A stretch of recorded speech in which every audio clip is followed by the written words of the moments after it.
Welcome to the Mind Body Podcast. I'm your host, Maria Angelova, and I'm here to challenge everything you have been told about aging and wellness.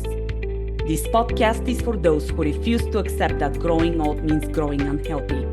Each week, I will bring you dynamic conversations with inspirational guests, sharing practical advice, insights, and motivation to live your life rebelliously as you age with grace and vitality. This is your time to embrace self-care, transformation, and an infectious spirit that says no to the conventional and yes to a vibrant, powerful life. Let's dive in and redefine what it means to live well. Hi, Rebels, and welcome to the Mind Body Podcast, your rebellious podcast with me, your host, Maria, where it is all about a strong body, calm mind, healing, and fully living. And today, our fabulous guest is Dr. Manna Semby, who is going to talk to us about a super hot topic, hot pun intended, and that is perimenopause. Hello, Dr. Manna, how are you doing? I'm doing great. I'm so glad to be here today. I am very excited that you're here because I will tell you, I am 47 and I have a lot of clients. I have a lot of friends who are starting to feel the changes. And there is a little bit of that panic mode of, oh my gosh, what do I do? And there is so much that you can do nowadays to feel better, to still be vibrant and to enjoy life instead of feeling miserable. So I look so much forward to getting all that wisdom from you. Thank you for saying yes to being here with us. Of course, absolutely. And it's interesting. The average age of starting perimenopause is right around that 46, 47. So you're right at that spot. Congratulations. Yes, that's a great attitude. I appreciate that very much. Yes. Well, you know what? I was talking to a client of mine today. We were talking about pain and dealing with pain.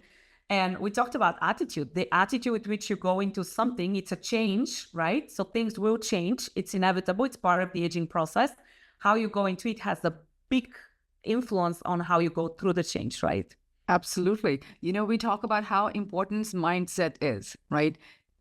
Set and setting in pretty much everything, but certainly as regards your health, something that traditionally, there has been a big reluctance to talk about menopause, perimenopause. It has always been viewed as a liability, as baggage, as taboo. People haven't wanted to talk about it. But I'm so glad to see that the attitudes are shifting. Yes. Right? And you're seeing that in your clients, in podcasts around us, everywhere. Yeah. Yes, you. And I'll tell you, a big focus on the Angelova Method is aging with grace and vitality and feeling good, right? Reaching an age, it's just a number. And again, how you approach that number and how you choose to live your life, the choices that you make to make you feel better, make a big difference in how you experience change. So, yep. Yeah, I agree. The thing, though, is something is going away. How we used to look in our teens and 20s and 30s, we can tell the difference already. It is not the same. It is not the same. And so there is a little bit of internally making that shift. Yes, that the change is occurring. We can optimize that change, but we don't have to view it negatively. So it does require a shift. We are moving from one stage of life into another. And you are right that we can choose to do it with vitality and strength and grace and all of those things. Yeah. Dr. Manna, before we dive into our spicy conversation, give us 3 words that tell us who is Dr. Manna and a little bit of a backstory behind those words. Yes, Dr. Manna, the word that I always think, the number one thing that I think about when it comes to me is I'm spunky. I don't give up, no matter what happened in my life for decades and it was a problem or whatever, I just don't give up. I keep going. I'm eternally hopeful, and I'm an optimist, things are going to work out kind of thing. So, and the third word that I love actually out of all of these is another word for spunk. But it just tells you how important it is to me is resilience, right? No matter what happens, you gotta, so it's I'm really giving you 2 words, but I don't know, what is the third word? Oh, connection. I live for connection. Okay, so these 3 things are resilience, connection, and hopeful. Yeah. I'm going to take right off that word connection. And let's talk about the menopause in terms of connecting with women who are going through the same thing, people who understand what you're going through, or maybe you're going through the changes and you don't really know what on earth is happening in your body. And that's what your resources, like such as this episode of, let's talk about, I'm 47, a few things are changing, but I don't know if it's perimenopause. I don't know if I'm just tired. I don't know what's happening. What are some of the things that you usually see in women who start feeling the shift? Like what happens into their bodies? What happens with them in terms of their energy level? What happens in their life? Are there any observations that you can talk about? Yeah.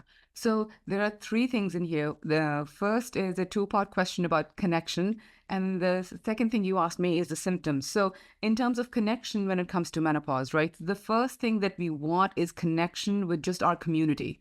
Talking to friends, our older sisters, our mothers, our aunts, anybody who has been through this before, let's reach out to them. And even if there's a little bit of hesitation, perhaps we can encourage them that if you share about your experience, it'll help us and a lot of us.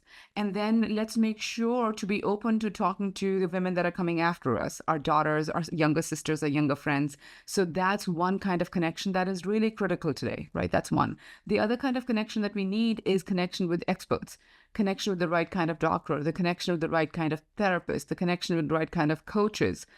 People, experts that understand what perimenopause and menopause, what kind of changes these bring to a woman's physical body, emotional life, and mental life. So it's really important to have both those kinds of connections. And then moving on to symptoms, what happens in perimenopause, it can vary from person to person, right? But the common ones are there will be a little bit of a slowdown in metabolism. So a little bit of gaining of the weight. And you find like, I'm eating the same, but what's happening? I'm gaining some pounds around my midriff and I don't like it, right? That's a big one. Some women may have hot flashes, or some women tend to get like these warm flushes, right? They're not hot flashes, but they still get uncomfortable, or they're hot at night. So that can happen. There can be difficulty with sleep. Generally, it's not falling asleep. It's like, but waking up in the middle of the night and then having trouble falling back asleep, right? There can be mental, emotional changes are a big thing. Being extra emotional, being weepy, being irritable, being impatient, being angry, all of those things are very common. Then there can be joint pains. There can be fatigue, exhaustion. So there can be, again, this sexual changes. Your interest in libido may change. The physical discomfort with sex may begin to happen. So all of these, across the whole body, difficulty thinking, concentrating, brain fog, these are common symptoms. Not all of them happen in all women. So it really varies from person to person what shows up more, but these are some of the common ones. Yeah. The people who I tend to work with, it's the shifts in the physical in my body. This is happening, that is happening. I'm gaining pounds. What do I do about it? As a woman, that starts affecting you mentally. It starts affecting you emotionally because of those changes. And, I would actually love to hear your opinion on how does your fitness, I really like to call it movement instead of fitness, change as you age, because I think another big factor that we see nowadays is the very high chronic stress levels, which I don't think helps with all the hormonal changes and everything else that is happening inside your body. And then the body imaging issues, which again start impacting you, the cute dress that fitted one way suddenly doesn't fit another way. I will tell you, my daughter and I are the same size, and we'll try a pair of pants and I'm like, I'm like, they fit her so much differently than they fit me, right? Mm-hmm. Yep. We're the same size. But it's amazing how you see the changes in the body starting to take place. And then the joint aches and some of those things, which are the more physical things that I start seeing. And I would say I have very open relationships with my clients. And we talk about sex, we talk about you can do some position because now your back hurts or a joint hurts or something like that hurts. Like those are some of the things that I see in women. And then hormones, right? Yeah. Hey Rebels, I want to take a quick moment to share something super exciting with you. If you've been feeling stuck, disconnected, or just know there is more to life than what you're experiencing, I have something special for you. I have created a powerful 6-step video series called Unleash Your Potential, an introduction to the Angelova Method. As a valued mind-body podcast listener, the series is my gift to you. In this series, I will guide you through the core elements of the Angelova Method, a unique approach that integrates movement, mindset, and mastery to help you align your body, mind, and life. You will learn practical techniques to improve your alignment, boost your core strength, and connect deeply to your inner self. Whether you're looking to enhance your physical health, gain mental clarity, or simply live more fully, these videos are designed to get you started on the path to your most vibrant self. And the best part? It's completely free. So if you're ready to break through barriers and unleash your full potential, head over to mindbodyexpert.com and get started today. Let's take this journey together, because you, my rebel, deserve nothing less than the extraordinary. So, as you get to your mid to late 40s, yes, your body composition begins to change, because what's happening is the most common kind of estrogen, which is estradiol, that is beginning to go down. And another kind of estrogen, which is found more in fat tissue, which is called estrone, begins to go up because your ovaries are reducing the production of estradiol. So then if the estrogen comes from fat tissue in the absence of the estradiol, which is the most common form of estrogen in the body, then we generally see the fat tissue actually increase. Your breasts get bigger, your abdomen gets bigger. So there are these fat deposits there that are actually producing estrone.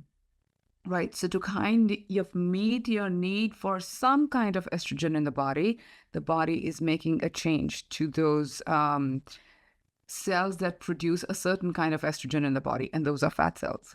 The other thing is also, when we talk about hormone optimization, we're not just talking about estrogen and progesterone and testosterone. We are also talking about insulin. We are also talking about cortisol. Cortisol being the stress hormone. Certainly, we live our lives under a lot of stress. And by the time we get to midlife, which is like 40 plus onwards, there is so many, we have so many deliverables, right? So our stress is high. And after a certain point, the body begins to lose its resilience a little bit. And so it begins to break down in some ways, right? So our cortisol is through the roof. Our insulin is high because we might be eating more than we need due to stress, emotional eating. And as we grow older, our needs for calories actually goes down, right? Because our metabolism slows down. So we need lesser food. And a lot of women do not know that actually we need lesser food. And with the increase of stress, we perhaps are reaching out for the carbs a little bit more than we used to, and perhaps a little more than is helpful for us. So a combination of the change in estrogen, high cortisol, higher insulin, all of that kind of goes on to make this change in the body composition, which makes us feel very unhappy, right? A lot of stuff can be happening within our body, but if we look the same outside, things will be very different, but we don't. That's what begins to change. So then you just have to, there is no choice but to deal with stuff, right? So my fitness for midlife women is very much about first recognize what are your caloric needs. What do you need? And then what I have found is a lot of women are eating just because they're hungry, but the joy is not in food, because they feel like, oh, I can't eat this and I can't eat that and I can eat only this much. And so I think we have to bring the joy back into our food. We have to bring the joy back into our food and create our meals in a way that we look forward to them, right? If we don't look forward to our meals and you're just eating because you're hungry and you're just throwing something in your mouth and there's only 3 things you eat, very, very suboptimal. Right? So we have to get creative and kind of see what are the things that agree with us? How can I keep diversity in my food, eat what I need, move the body a lot more, right? So what I recommend is if women can go out even for a 15 or 20-minute walk after each meal, that makes a big difference instead of doing a big workout or one long walk a day. A 15-minute walk after every meal not only brings your energy up, but brings your insulin and blood sugar down immediately and has a big impact. If you're pre-diabetic, if your cholesterol is high, it makes a big difference to your overall health. So there's a lot of things we can do to counter that upward creep in weight, right? And of course, the one thing we must touch on is strength training for women in midlife is very, very important. Not only do we need to strengthen our bones and our muscles through strength training, the muscles in our limbs take up insulin very effectively, and that also helps our metabolic health and helps to keep our insulin and blood sugar in check. So it's kind of like, just like you are figuring out how to bring the joy back into your food, how to bring the joy into moving your body, how to bring and keep the joy into moving your body, right? Whether it's that you are going to walk with a neighbor or with a child or with a friend or whatever you're going to figure out for yourself. And whether it's 2 walks a day or 3 walks a day or just one big walk a day, something that you can do on a daily basis makes a big difference. Yeah, I totally agree with you. And, we do have some guidelines of, how much we should be moving. And I don't think those guidelines are enough for the lifestyle that we need, because movement to me, it's the movement piece of it. I do think movement is very important also for, like you brought up, high cortisol levels, high stress, for distressing our body, for calming down our nervous system, which then translates into more assisting our hormonal balance, right? I'm really glad that you brought up the joy in food. I think we have forgotten to enjoy our food, I have to eat this, I have to eat that, I have to eat that. And it's like, are you enjoying whatever you're eating? I think that's huge. And you mentioned so many good things that I'm like forgetting what I wanted to talk about. The daily movement, oh, yes, you talked about carbohydrates versus protein. And now there is a lot of research that shows, based from what I've read, that as we go into perimenopause and menopause, we should increase our intake of protein. I would love to hear your opinion about that, and like if you have any guidelines for that, because I'll tell you my guideline that I had and what I'm reading now, it's almost double. Yes. So there's certainly a lot of perspectives on protein. How much protein is helpful for you? So certainly we know that protein is important. Lack of protein is going to cause sarcopenia, which we want to avoid. Lack of movement is going to lead towards sarcopenia, which we want to avoid. In terms of carbs, I think that carbs are very helpful, but the right kind of carbs, right? Like I get all my carbs from a lot of vegetables. This is great. We need those vegetables. And I think there is a wide range. I'm sure you've heard about how many ounces of protein a day. You weigh this much and then you have these many ounces. And to me, it's like, it's your particular bias in terms of what appeals to you, right? There are some doctors out there who are saying if you weigh 130 pounds, you need to eat a certain number of ounces of protein or grams of protein a day, right? Like it could be like 60 or 70, units of the protein. And to me, it's like, personally, for me, I definitely don't get anywhere close to that on a daily basis. I don't. But what I do is I have this rhythm, right? Like there'll be days when I'll have more and there'll be days that I'll have less. There'll be days that I'll have more, because what I'm trying to follow is, what do I feel like eating today? What do I feel like eating today? And sometimes I'm not up to all that protein. I'm just not. So I'll enjoy my vegetables more. I'll enjoy some healthy fats more.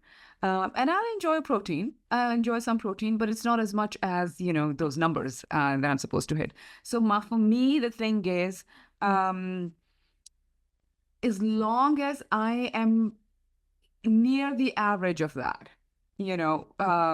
over a week or even over a 2-week period, I'm okay with that. So I go through listening to my body in terms of, what do I feel like eating today? right? Like this morning, my usual breakfast is eggs with spinach or peas or something, onions and this and that. And I was out of one critical ingredient. I was like, okay, well, I guess I'm not doing eggs today. So I'm going to do something totally different.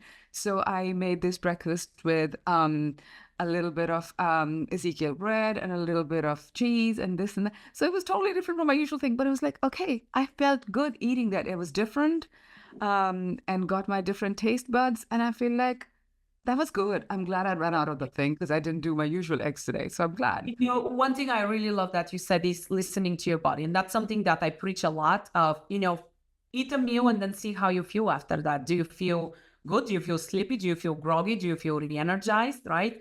Are you starving? Are you craving stuff? Just being in tune with that because, like I said, I have seen the guidelines and I'll tell you, based on the old guidelines that I knew, I'm supposed to consume about like 70 to 75 grams of protein. And some of the people that I follow, they're saying double that in a day. And I'm like, whoa, that's a lot of protein in a day. Yeah, I am not in that camp of doubling the protein.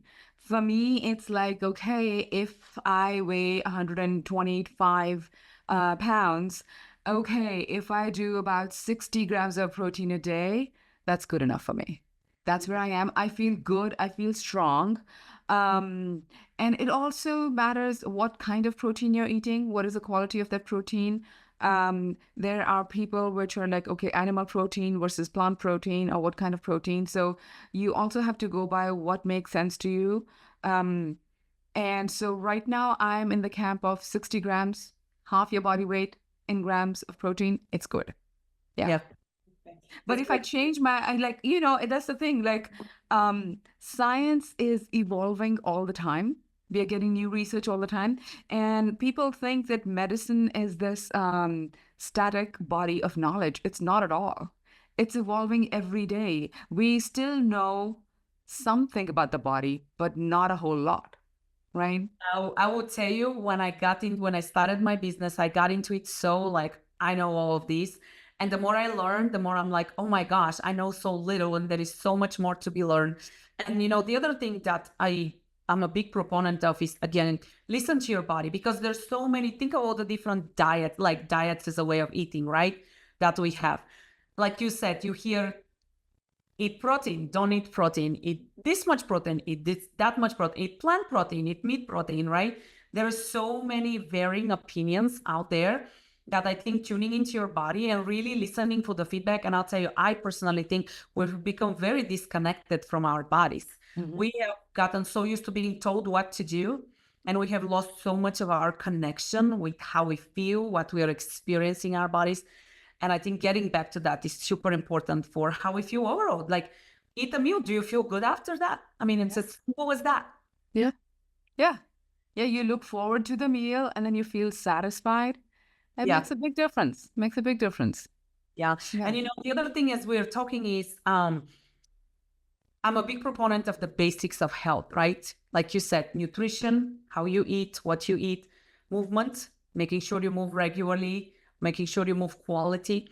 And then I would really quickly want to touch on sleep, because I think that goes along with chronic stress. And I'm such a huge proponent of, you have to have sleep hygiene.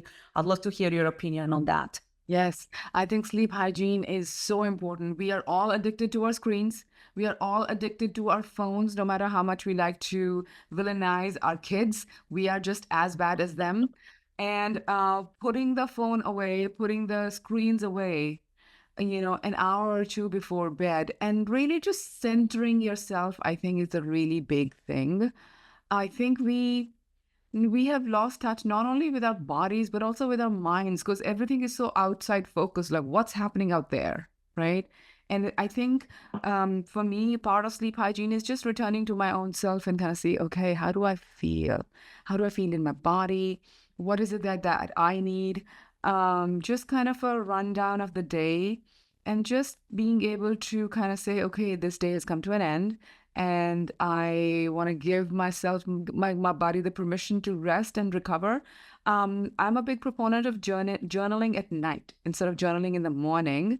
I prefer journaling at night because it's very therapeutic, and you don't fall asleep right away when you get into bed.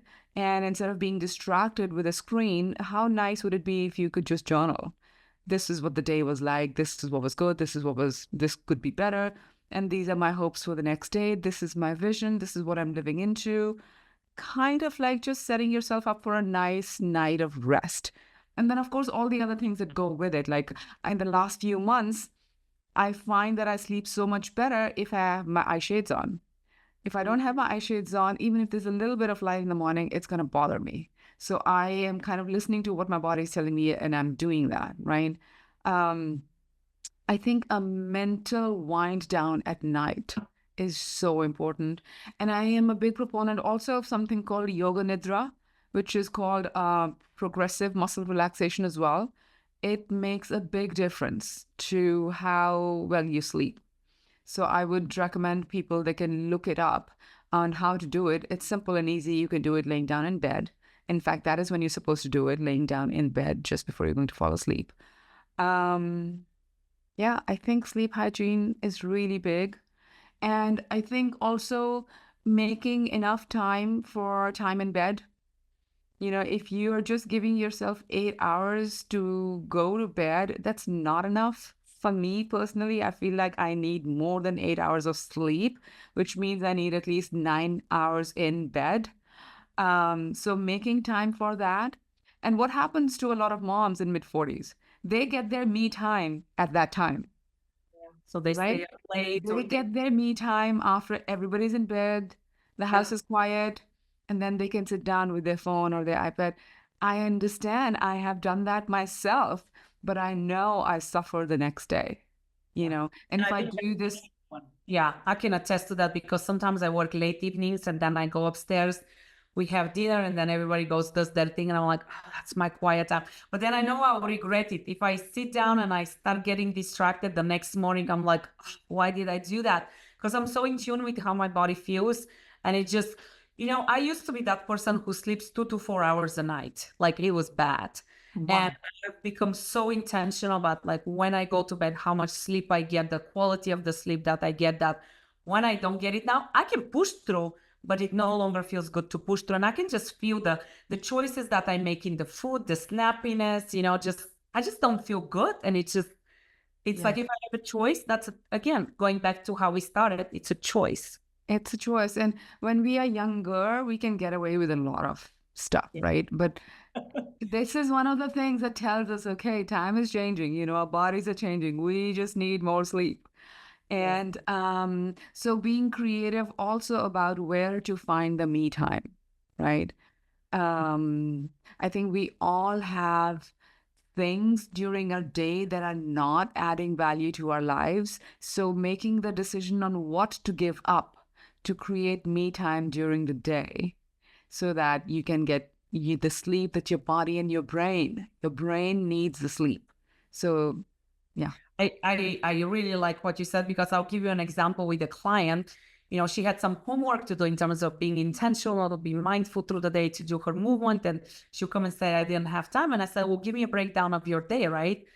And there is that. We all do it, social media time. It's like, how much time, 5-10 minutes, okay. But when it's like an hour and a half, that is an hour and a half. You could have done something to nurture you, right? Whether it's like you said, I'm a huge fan of journaling, or even doing some reading, or just meditating, or moving, or whatever it is, breathing, going for a walk, whatever gets you going, something that you enjoy, and something that nurtures you from the inside out. I think it is so important. And we have to be honest with ourselves where those pockets are. Well, I think what's happening with social media is that we get into this a trap of unawareness. And, it's become such a habit that we are doing it and we are not realizing that actually doing it is making us unhappy, is making us unhappier by the minute. But we are getting these little dopamine hits from a like, a comment, or something. And there are other ways to create dopamine in our body. So recognizing what is the draw and connection and the addiction really to the social media, and how can we get that fix in other ways? Yeah. Finding again what works for you and what else brings you joy and elevates you and nourishes you. And absolutely agree with you. Dr. Manna, what would be one piece of advice? I'm sure you have a lot of advice, but if you had one piece of advice for our listeners, what would that be?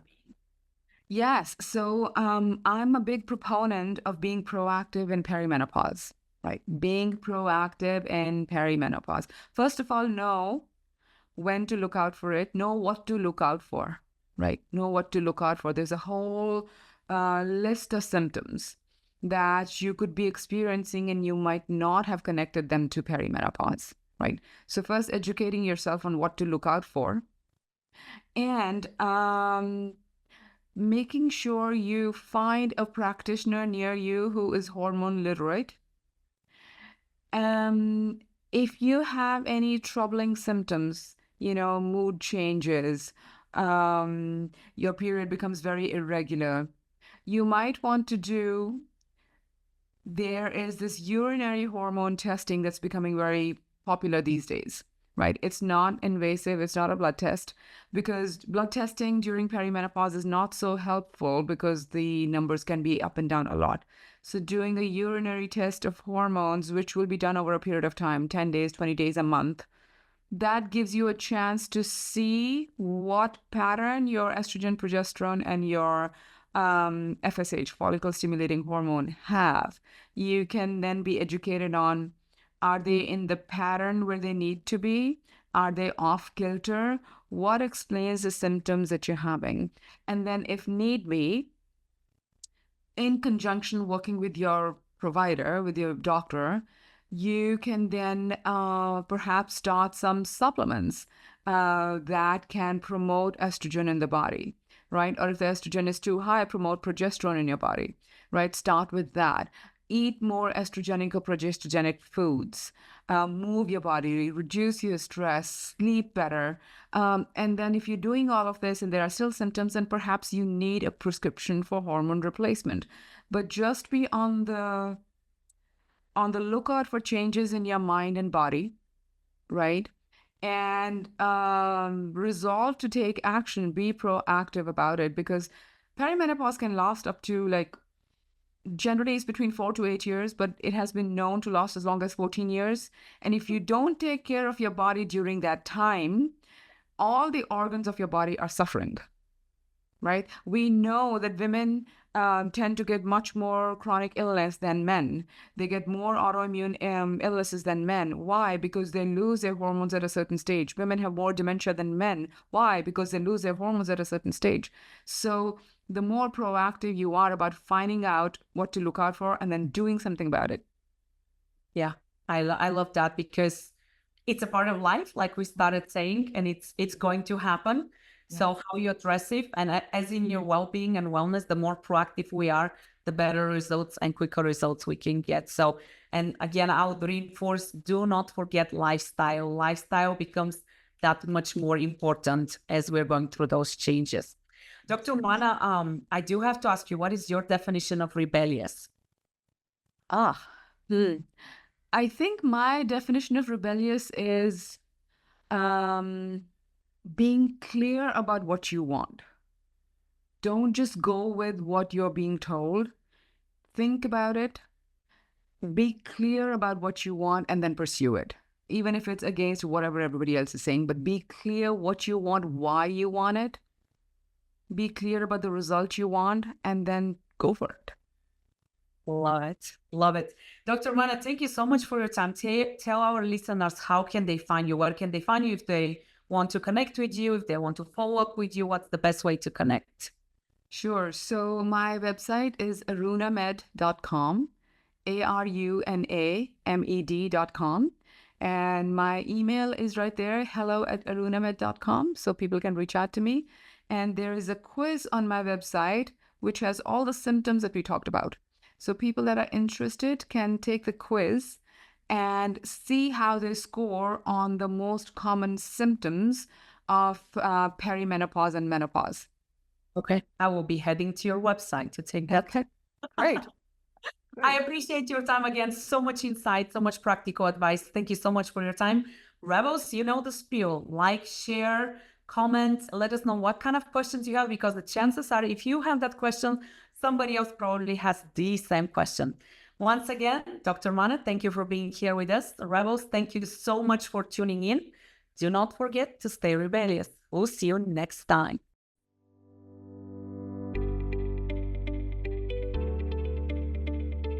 Thank you for joining us on the Mind Body Podcast, where we explore the power of living authentically and rebelliously. If you enjoyed today's episode, don't forget to subscribe, leave a review, and share it with a fellow rebellious soul who would love to hear what we share as much as you do. Stay strong, stay calm, and most importantly, stay rebellious. Until next time, rebellious souls, keep living fully. Your journey is just beginning.